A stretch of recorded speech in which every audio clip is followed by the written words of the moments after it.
So we are at exactly 4 weeks since I first inoculated these oyster mushroom buckets. And so, yeah, end of week 4. Wow, look at this beautiful oyster mushroom flush that is growing so rapidly. Just 3 days ago, it was this like tiny nub. And within the span of that many, just so few days, it's really expanded in size. And yeah, it's just so surprising and impressive how quickly these things grow.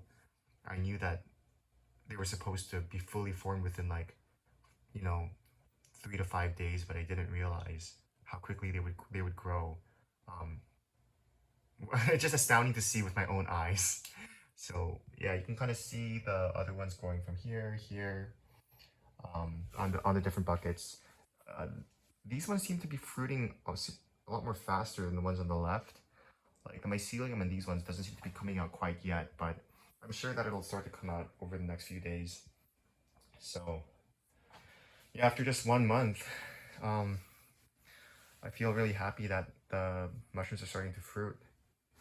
Um, and yeah, I think I'm gonna try to scale this up to maybe like 30 buckets of oyster mushrooms and have like produce like 10 to 15 pounds a week, which I'll just give out to people in the beginning.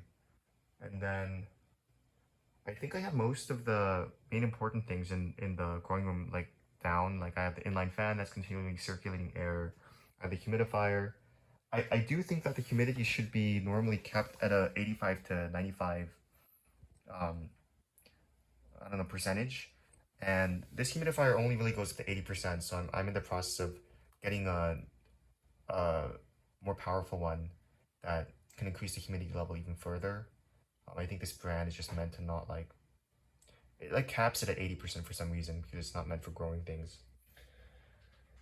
Um, yeah, the thing that I was worried about before was spore control. So I'm still kind of worried about that because my system isn't completely set up yet. But essentially, what I bought is there's like a tube, a filter box that connects to the output of this. So instead of using this little house filter, I'll connect the end of this to that filter, and then that's supposed to like control 90% of the spores, and then the remaining 10% that perhaps escape. I'm gonna take this tube over here. It's hard to see because of the oh no, you can see it. I'm gonna take this tube over here and then pull it down this way, um, and then make the output of the air feed into like a industrial grade or like medical grade air filter. So that should take care of the remaining like 10% of the spores that may make it past the um, filter box. So I think that's a pretty good system. I'm happy with that for now, and I should have all that set up by the weekend. In terms of the kind of more macro level organizing and planning, um, I did rearrange the order of the colonizing and fruiting room. Like before, the fruiting room used to be on the left and the colonizing room was on the right. But I changed the order of the two of them because I wanted to eventually, like, when the weather gets a little bit warmer, open the windows up for the fresh air exchange. And I think that, obviously the fruiting mushrooms require more. They're more hungry for air. So opening those windows will provide better airflow and will hopefully provide better mushroom growth.